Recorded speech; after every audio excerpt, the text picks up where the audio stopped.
And Mike, let me know when you're ready. We're live. Thank you, sir. Okay, we're going to call this meeting to order on June 27, 2022 at 6:36. Ms. Lareet, would you call the roll? Councilmember Clay, Councilmember McMahon, Here. Councilmember Hales, Here. Councilmember Cusick, Here. Councilmember Klein is excused, and so is Mayor Crowe. Mayor Pro Tem Smotherson. Here. Thank you. Okay, we're going to move on to approval of the agenda, and I just wanted to ask our city attorney if that's needed. We approved it during the study session, at the beginning of the study session. Would I need to reapprove that again? No, I think you would, there would be a, you would notice up that the Right. item M. Yeah, I'm going to make that Right. right, and I am, but I just wanted to find out if I needed to have that approved again. We did that once. You could do a motion to Sure. approve the agenda That's as fine. amended. That's fine. Okay, I just wanted to make sure everyone here understood that there was an amendment to the agenda, and that change to agenda was M2 was removed, and that is Bill number 9469. And again, Bill number 9469 was removed from the agenda. And can I get a motion to approve the agenda with the amendment? Councilmember Hales, can I get a second? Councilmember McMahon, is there any discussion? No discussion.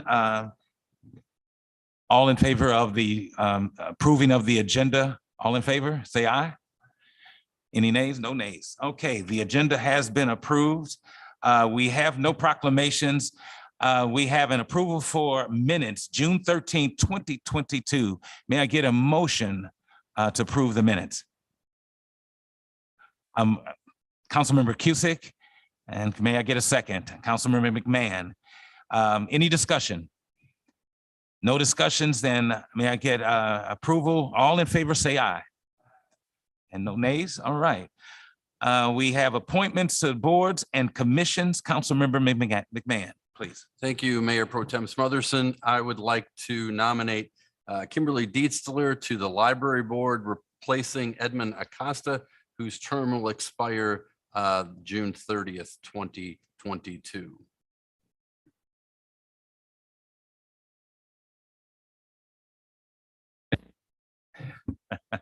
Councilmember Hales, second. Any discussion? No discussion. All in favor, say aye. No nays? Okay, we will move on. We had a swearing in to boards and commission. Michael Forte was sworn into the pension board in the clerk's office on Friday, June 24th, 2022. We now move on to citizen comments, and again, wanted to let you know that we do have a 5-minute limit on citizen comments. And please, if you request to address the council, forms are located on the ledge just inside the entrance. Please complete and place the forms in the basket at the front of the room. Tonight we have, for non-agenda items, we have Ms. Ellen Byrne up first for citizen comments.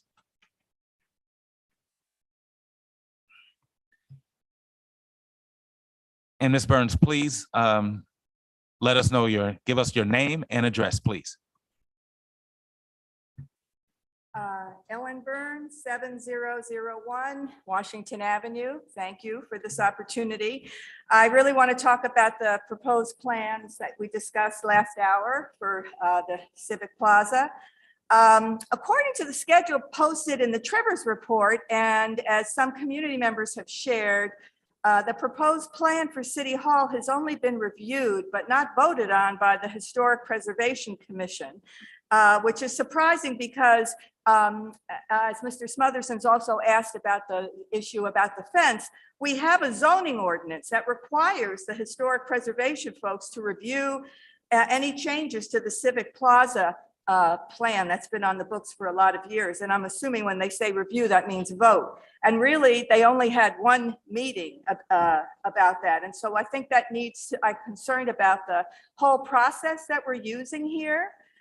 Because I've also been told that the new proposal doesn't really comply with the original plan for Civic Plaza, and that really wasn't even paid much attention to by the architects and the committees. What it feels like is that although you folks I know have been looking at this plan for a while, from a community point of view, it really feels like this project is being rushed through without much meaningful input from the community. I mean, one meeting with the historic preservation people on this big project, the focus of our city, doesn't make sense. So I strongly suggest that the city council sit on this project for a while, allow for a lot more open community discussion, and review the approvals as dictated by our own governance process. Two specific things that you talked about some already this evening was the fencing.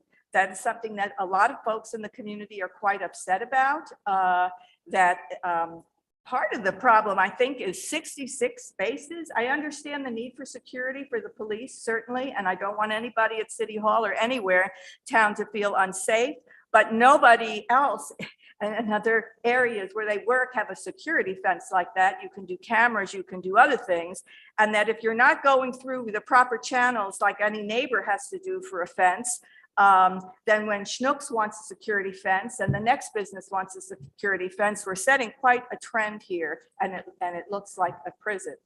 The other thing that concerns me is you said there's 5 close spaces that are 15 minutes. Well, I'm assuming, nobody mentioned this, that 2 of those have to be handicap spaces because that's the closest to the door. So then you're left with 3 spaces, and a lot of what people do in City Hall only takes a few minutes or 10 or 15 minutes, that the focus maybe should be on serving the community and having more of those spaces. And really, thank you, Mr. Hales, for talking about revisiting the fence issue, because that's quite a problem. And I think the other concern is that we in U City are most of us here because we value older homes. We honor when they turn 100. We get plaques. That is part of the character. And the thought of abandoning this room as a core focus for community business is just shocking to me. There's been talk, I've heard the city manager talk about, well, you'll rent the space out. But I've also heard talk, and I heard that there was a study done several years ago that the elevator is in major need of being replaced. That's $400,000 that we're not doing because all the money is being spent on the other buildings. Well, why would I think about renting the space for my personal event and I have to worry about the elevator? And there's also no kitchen space here too. So I really hope, and I also understand that it's an old, over 100-year-old building. It's not just fixing a few leaks. Reports indicate that the roof needs some major work, talking about like $1 million, a painful amount of money. And we all know you can't put that off forever because we know what's going to happen. So on those 2 points, I really hope, 3 points. 1, process. I really hope you slow down and get meaningful input from the community. 2, readdress the parking and the security and those fences. And 3, think long and hard before we say goodbye to this building as a regular place of doing business. Thank you. Thank you. We have next Miss Mary Ann Zaghi.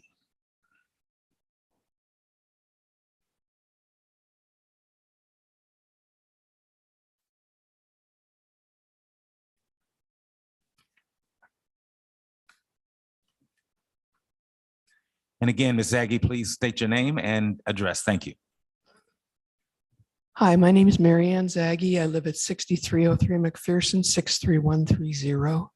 And first of all, I want to just say I really appreciate the U City Police. I'm just going to say I'm a protester, and of all the police departments, they have always been great about protecting our First Amendment rights, and that's not easy to do.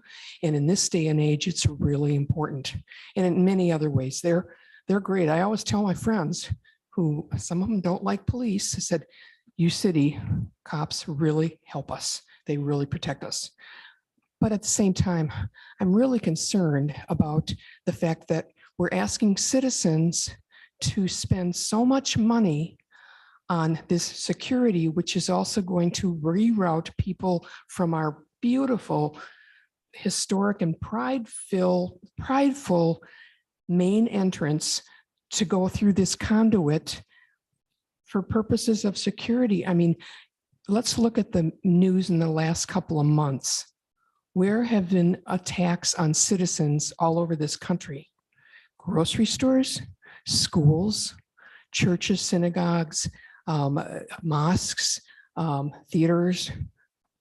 So since we're asking the citizens to pay all this money to make the police safe and some of the citizens that come to City Hall, how about if we put some metal detectors in Schnucks and Trinity Church? And you see, I'm getting facetious, but at the same time, you know, we're focusing on security. If we want a secure community, we build our community. We put back things like the Fair and the Square and Fair Use City, and we put a lot more emphasis on supporting our schools because we know that money's going to be coming out of our public schools and going into private schools. The Supreme Court just helped us do that. So, you know, think about a secure community is a community that supports all of its citizens, you know, 7-day-a-week programs at Barbara C. Jordan and Pershing and Flynn, multi-generational educational opportunities, things that build our community. And, you know, we do have a wonderful bunch of things that are going on, but we're going to need much, much more. And you don't get that through metal detectors and fences. And by making people that otherwise might come to City Hall scared to come to City Hall. Thank you for listening. I appreciate what you're doing, but please listen to the citizens. I'm not a loner in this. Thank you. Thank you. We're now going to call up Mr. Tom Sullivan, and I wanted to let him know that because the item you have listed is now a non-agenda item, we're going to call you up now. So name and address. Thank you.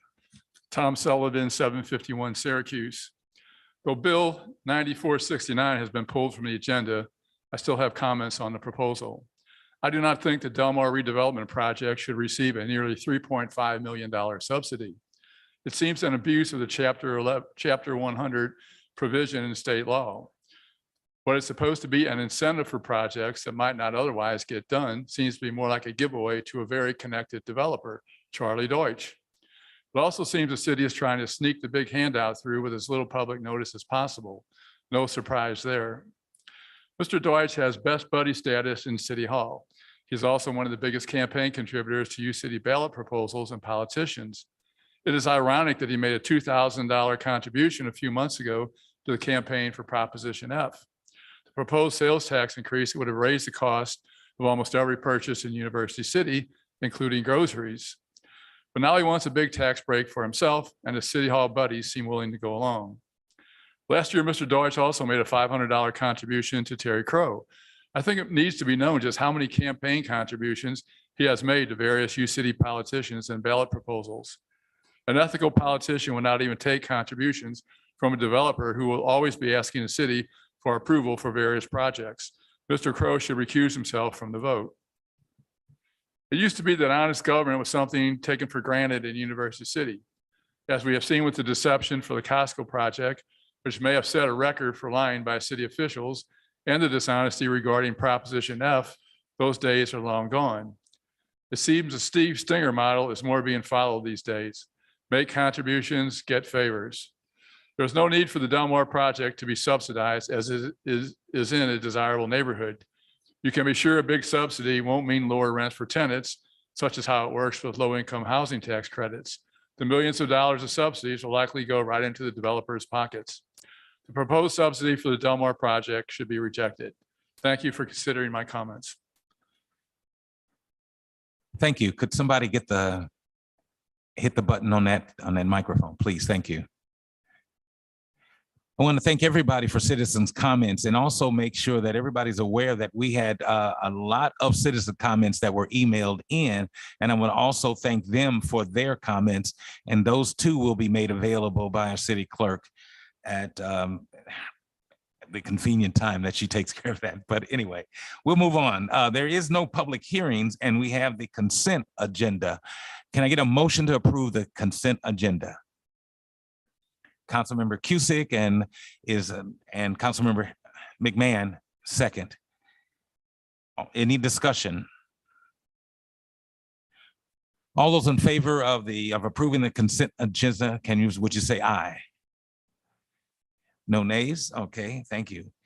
All right, we'll move on and there's nothing under the city manager's report, so we'll move on to unfinished business. Ms. LaRee, can we get would that be the second reading? Yes, sir. Bill 9468, an ordinance fixing the compensation to be paid to city officials and employees as enumerated herein from and after July 3rd, 2022, and repealing ordinance number 7182. Maybe at the third reading.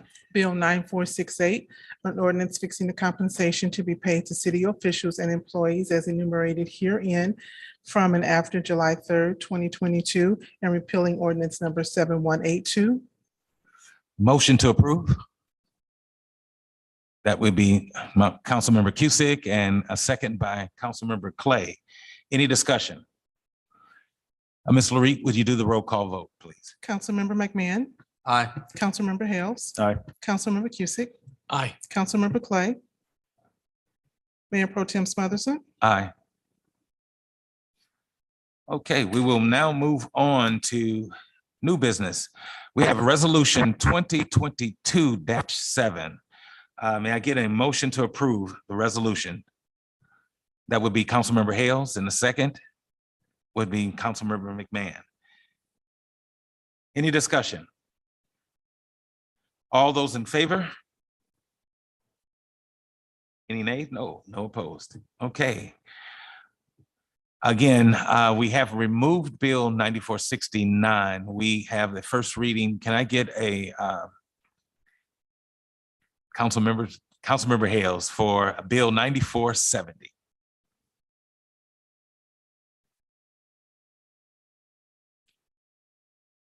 First reading, I'm sorry. Bill 9470, an ordinance to authorize the city manager to execute a contract between the City of University City and the Missouri Highway and Transportation Commission providing for the Pershing Avenue Improvement Project. Okay, can we get who would like to introduce Bill number 9471? Councilmember McMahon. First reading, please.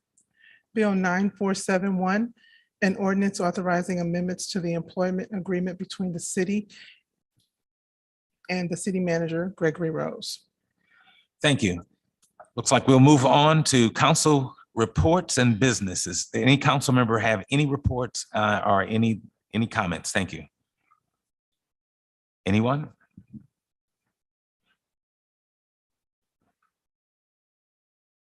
Okay.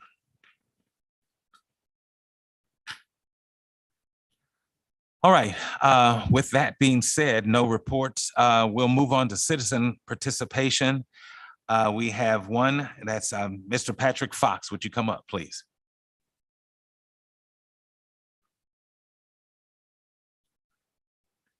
And again, your name and address. Thank you, sir. Thank you. My name is Patrick Fox. I live at 1309 Purdue Avenue. I would respectfully request on Bill 9471, you no longer move forward with it until the full employment agreement of Mr. Rose can be posted. I believe every other page from his original 2017 employment agreement was omitted from the attachment for this week. So I was asked that you please include it for the next meeting when you probably will have the second and final reading. Thank you. Thank you, sir. Any council comments? Councilmember McMahon. Thank you, Mayor Pro Tem Smotherson. I just wanted to thank everybody for their comments here tonight, but also to note that we do receive, as Mayor Pro Tem Smotherson noted, a lot of emails that are not just emails to us that just get in our inbox, but they become part of the public record. That's kind of a holdover when we were doing our Zoom meetings. It wasn't something that councils in the past did. So I think that just gives us another avenue for folks that can't make it to meetings or don't like to speak in public to give their comments and make them part of the record, not just to let us know, but to let the community know, because then it's in the minutes and it's their official record of what they thought and believed. And I think that was a good practice, even though I don't think we ever necessarily approved it as something we would continue to do, I would agree that we continue to approve that kind of communication and make it an official statement that folks are making at these meetings, because it is helpful and we get to hear as much as we can from our residents about the issues that they find important. I'd also like to just point out some of the things that we get tossed about us on occasion, allegations of we're in the pocket of people and that we get donations and therefore we must be doing certain things. And sometimes you don't get a name, but it's just put out there as these people did that. And we should know who took what, without an allegation. Similar complaints were made about me with Prop F a little while ago, and the Missouri Ethics Commission found that there was no reasonable basis for those complaints.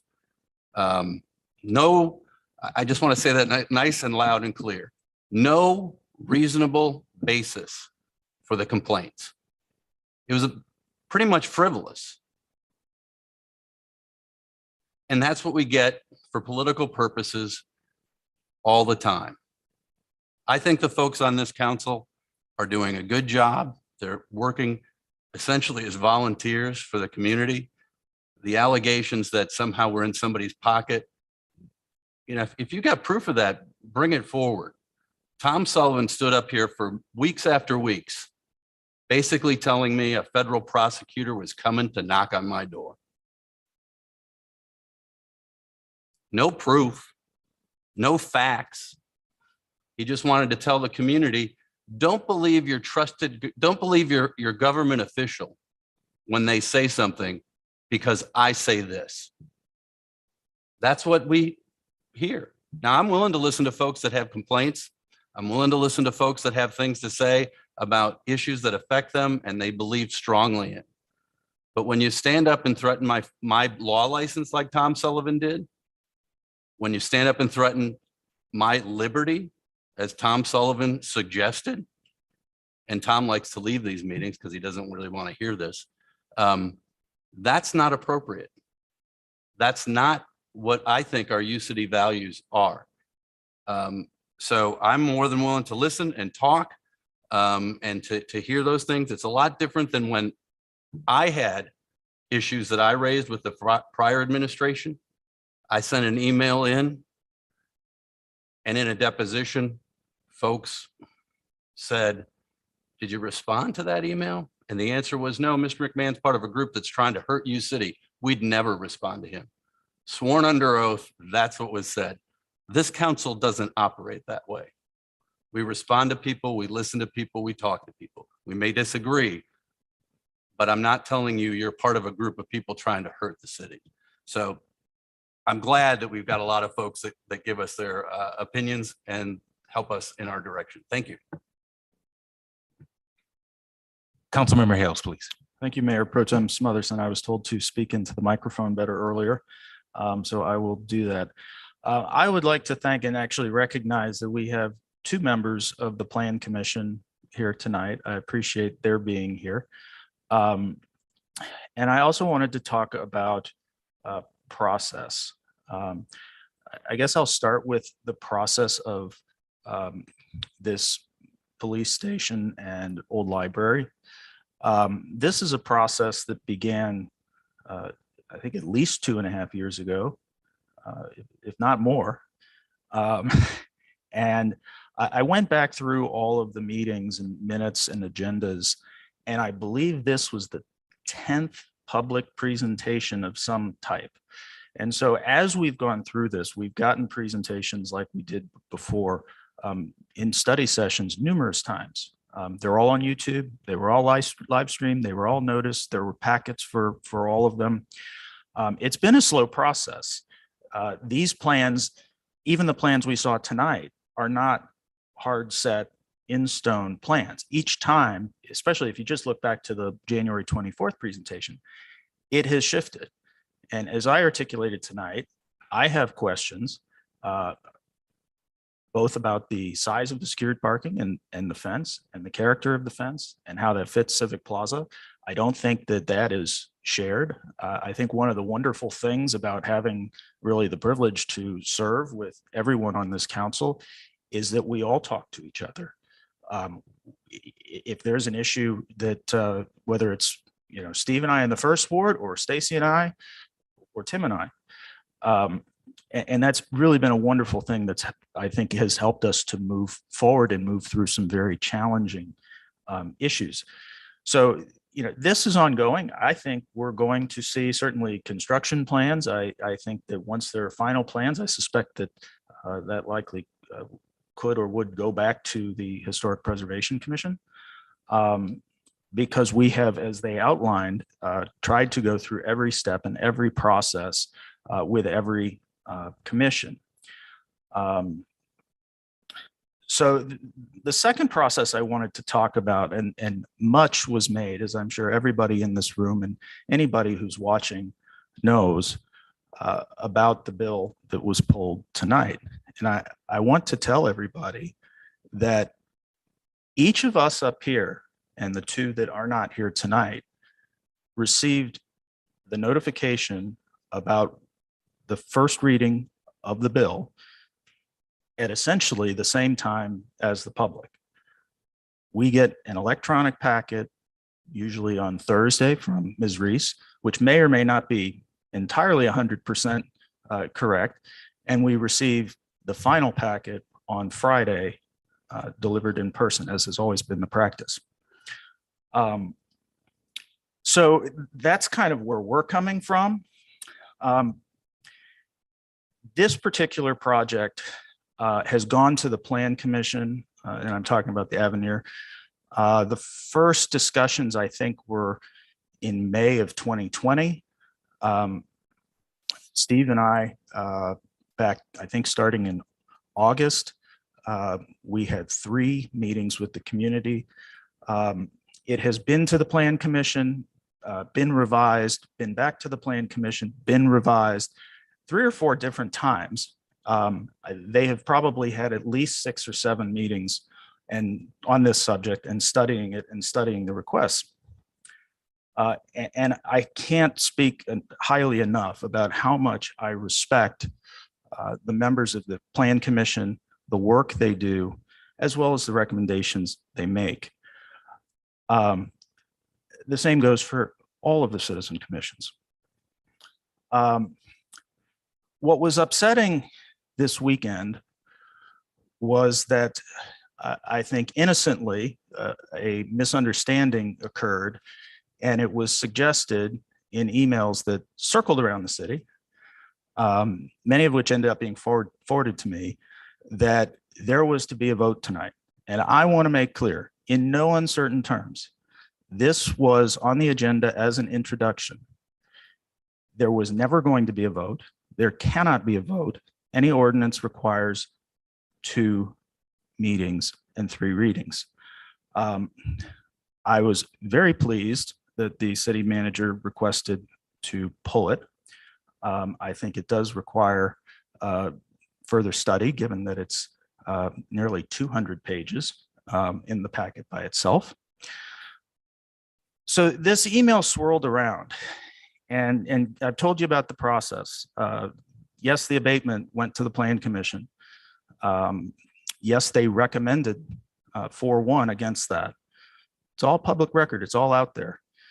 And I respect their decision. Moving forward, the emails that swirled around, and I also want to say, in over 4 years, I don't think you could find maybe even just the one reference that Councilmember McMahon referenced the prior administration. Through all of these emails,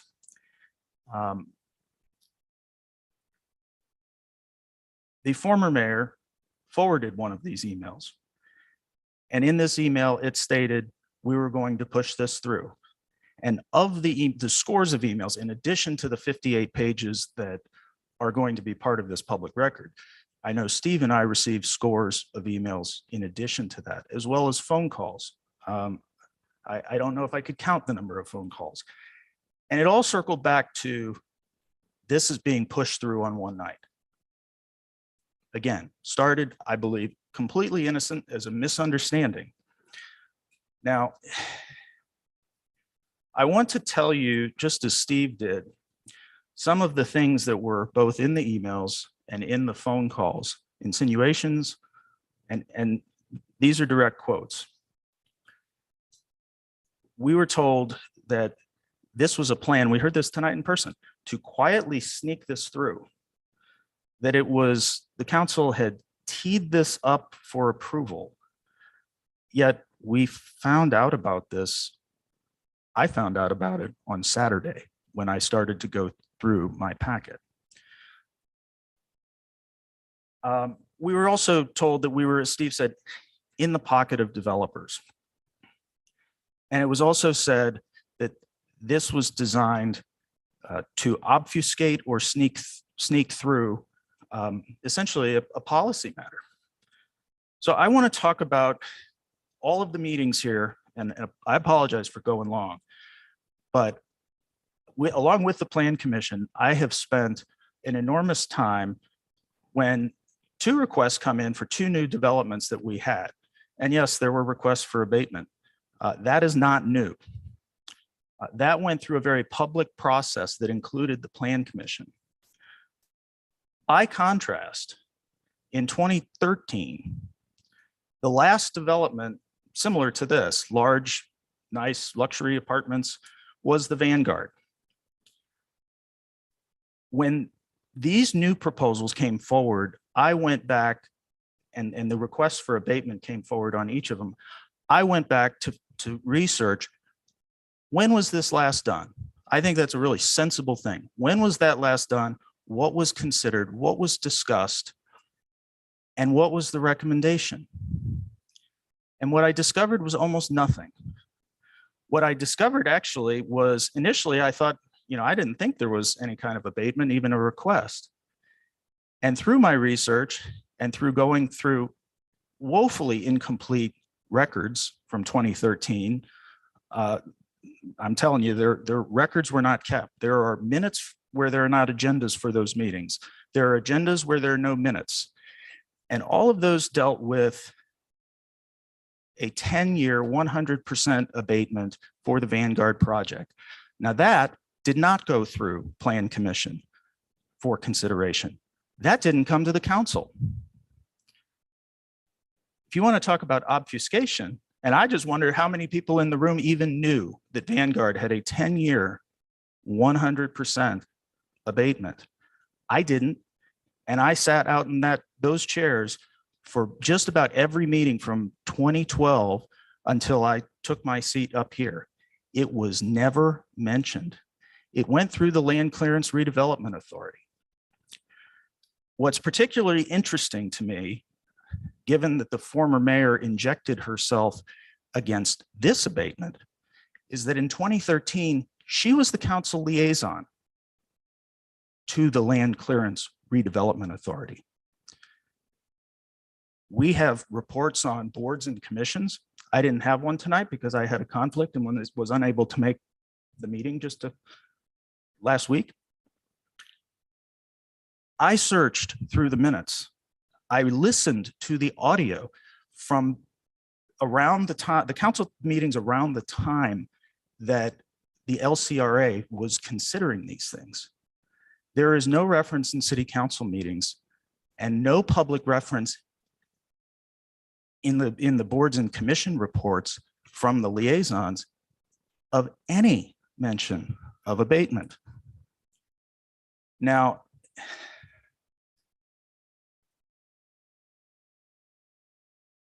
that to me is a stark contrast in policy and approach. To get the kinds of emails that and phone calls that we have gotten over the last weekend over something that is being proposed, over something that no action has been taken on, is really disheartening. I don't know why what happened in 2013 happened. And I don't know, frankly, that the city manager or the city attorney here who I asked to look into and find these records, if they've been able to even get a complete picture of how, why, when, what exactly happened for that abatement to occur. But I can tell you unequivocally, that was, the Vanguard was something celebrated. It was a great new development. It was referred to in the mayor's newsletters multiple times. Never was it referred to with any mention of an abatement, and she was the liaison to the board.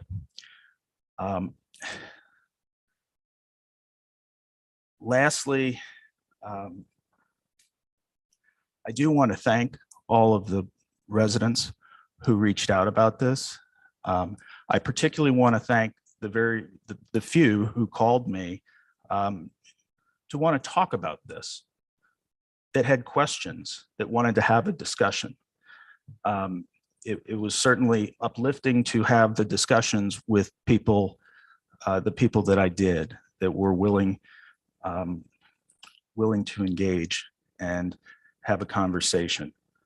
The last thing I want to do is tell you is that when I discovered that there was in fact a 10-year 100% abatement, I contacted 2 council members who served at that time. And I asked them if they were aware of it. Neither had any idea. So as we wade through both my long speech here and this process that we've been going through for over 2 years, I want you to think about the contrast of this process and our commitment to the transparency of this process compared to the last time the city faced a similar development and a request for abatement. So thank you all for being here and staying. Thank you. Any other council comments from my colleagues? If there be none, the last thing, Stacy, anything? Okay, I'm just making sure. All right, before we adjourn, the last thing that I will actually say is that I want to go back and address the study session that we just had. And I want to make sure that everybody understands this, that I think highly of our police force. And I think the chief understands that. I think Captain Lemon understands that. And I do have a dissent opinion, and I want to turn that into Ms. Lareet and make that for public record. But I want you to understand why. And my only reason for that is because I want to see the best service that we can provide for this city be done by this council, because this is a historic and it is a generational, and I thank my colleague, Councilmember Clay, for that term, but this is a generational decision that we're making. And I'm lucky and happy that I'm a part of this, but I also just want to make sure you understand that my care and concern of this city and the people that I represent, I just want to make sure that it is done well and serves this city well. With that being said, I will ask for a motion to adjourn this meeting. That is Councilmember Hales, and can I get a second? Councilmember Cusick. And all those in any discussion? No discussion. All those in favor say aye. And nays. Thank you all for coming tonight to our council meeting. Thank you.